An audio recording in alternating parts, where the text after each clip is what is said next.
हज 2027 रजिस्ट्रेशन शुरू हो चुकी है। अगर ये एक काम ना किया तो शायद हज से महरूम रह जाएं। और कौन लोग हैं जिनको लाजमी तौर के ऊपर हज 2027 की रजिस्ट्रेशन कर लेनी चाहिए। बिस्मिल्लाहिर्रहमानिर्रहीम, अस्सलामु अलैकुम वरहमतुल्लाहि वबरकातुहू। क्या आपका ख्वाब है कि 2027 में अल्लाह रब्बुल इज़्ज़त आपको अपने घर बैतुल्लाह शरीफ की हाज़ी नसीब फरमाए? अगर जवाब हाँ है, और यकीनन ये हर मुसलमान का जवाब इसमें हाँ ही होना चाहिए, तो आज की वीडियो आपके लिए है। क्योंकि इस वीडियो में आपको अहम बात बताई जाएगी जिससे गफलत बाद में बहुत बड़ी परेशानी का सबब बन सकती है। आजकल हज़ारों लोग एक ही सवाल पूछ रहे हैं कि हज 2027 की रजिस्ट्रेशन किन लोगों को करनी चाहिए।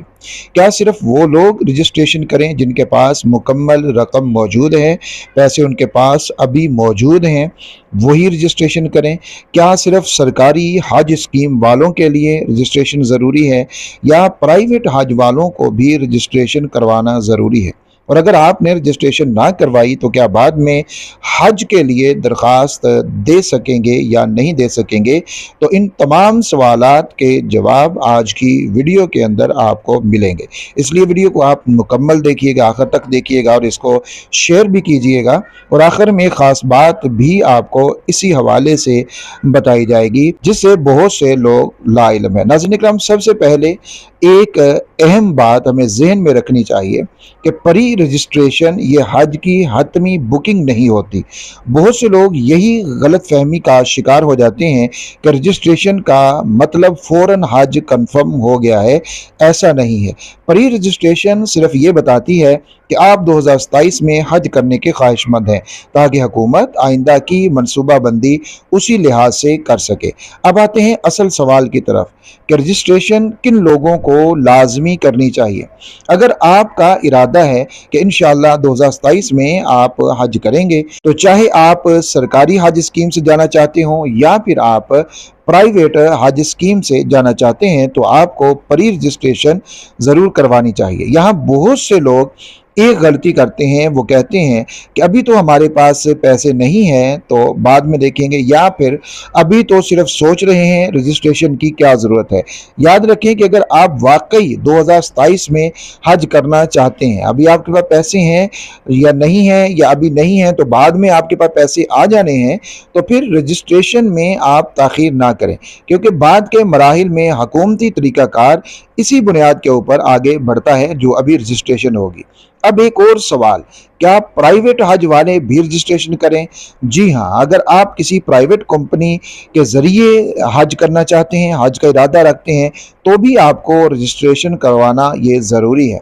कुछ लोग समझते हैं कि यह सिर्फ सरकारी हज स्कीम वालों के लिए है। ऐसा बिल्कुल भी नहीं है। एक और बात कि ओवरसीज़ पाकिस्तानी वो क्या करें? अगर आप बैरून मुल्क रहते हैं और पाकिस्तानी पासपोर्ट के ऊपर आप हज करना चाहते हैं, तो फिर क्या करना चाहिए? तो फिर मुताल्लिका सरकारी हिदायत के मुताबिक आपके लिए भी रजिस्ट्रेशन ज़रूरी है। और रजिस्ट्रेशन का आपको पता है कि आप घर बैठे कर सकते हैं। ज़रूरी नहीं कि आप पाकिस्तान आएंगे फिर रजिस्ट्रेशन होगी। आप जहाँ पर भी हैं वहाँ रह कर भी आप रजिस्ट्रेशन कर सकते हैं। अब सवाल ये है कि क्या 2028 या 29 वाले भी रजिस्ट्रेशन कर सकते हैं? तो इसका जवाब है कि बिल्कुल ऐसा ही है कि अगर आप 2027 में नहीं बल्कि 2028 में या 2029 में हज करना चाहते हैं, तो आप फिर भी इसकी रजिस्ट्रेशन कर सकते हैं। अब एक और अहम सवाल है, क्या रजिस्ट्रेशन के वक्त मुकम्मल हज रकम जो है वो जमा करवानी होगी या फिर उसकी कोई किस्त जमा करवानी होगी? क्या करना होगा? प्री रजिस्ट्रेशन और हज की बाकायदा दरख्वास्त, ये दो अलग अलग मराहिल हैं। हज अखराजात, दरख्वास्त जमा करवाने की तारीख और दूसरी जो शराइत हैं हुकूमत की, वो बाद में हज पॉलिसी के साथ हुकूमत उनको जारी करती है। तो लिहाजा आपने सिर्फ मुस्तनद सरकारी ऐलानात के ऊपर एतमाद करना है। अभी जो है आपको किसी भी तरह की ना कोई फ़ीस की ज़रूरत है, ना किसी पैसों की ज़रूरत है, कोई भी आपको ज़रूरत नहीं है। آپ نے رجسٹریشن کرنی ہے اور یہ رجسٹریشن بالکل فری میں آپ نے کرنی ہے۔ اس کے لیے آپ کی کوئی فیس نہیں ہے، کوئی ٹوکن کچھ بھی اس کے لیے نہیں ہے۔ اب ایک اور بہت ضروری بات میں آپ کے سامنے رکھنا چاہتا ہوں، وہ یہ کہ آج کل سوشل میڈیا کے اوپر ہر شخص حج کے بارے میں اپنی اپنی بات کر رہا ہے۔ کوئی کہتا ہے رجسٹریشن ختم ہونے والی ہے، کوئی کہتا ہے کہ رجسٹریشن کی ضرورت ہی نہیں ہے اور اس کے بغیر ہی حج ہو جائے گا، تو کوئی کچھ اور کوئی کچھ۔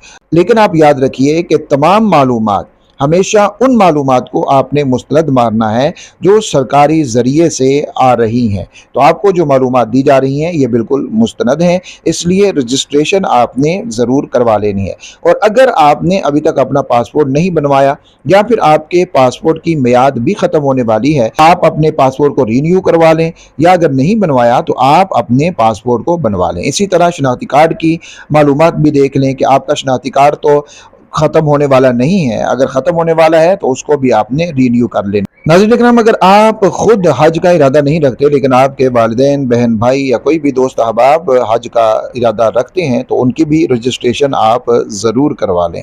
اور یہی وہ اہم بات ہے جو آپ کو میں بتانا چاہتا تھا۔ آخر میں آپ ہماری ویڈیو کو آگے شیئر بھی کیجئے گا، ممکن ہے کہ آپ کے شیئر کرنے سے کسی دوسرے مسلمان کا فائدہ ہو جائے، رہنمائی ہو جائے۔ آخر میں دعا کرتے ہیں کہ اللہ رب العزت ہم سب کو اپنے مقدس گھر کی حاضری نصیب فرما، حج اور عمرہ کی بار بار سعادت نصیب فرمائے، ہمارے رزق میں برکت اور وسعت فرمائے۔ اللہ رب العزت ہماری تمام جائز حاجات اور دعاؤں کو اللہ رب العزت قبول فرمائے اور ہمیں اخلاص کے ساتھ اپنی عبادت کرنے کی توفیق عطا فرمائے، آمین یا رب العالمین بجاہ النبی الکریم الامین۔ اگر آپ کو حج، عمرہ، مسجد الحرام، مسجد نبوی، مکہ مکرمہ، مدینہ منورہ سے متعلق مستند معلومات، رہنمائی، سفر کے مشورے، اس سے متعلق آپ کو ویڈیوز پسند ہیں تو ہمارے چینل حج عمرہ منزل کو ضرور سبسکرائب کر لیں۔ اپنا بہت سارا خیال رکھیں۔ اللہ حافظ۔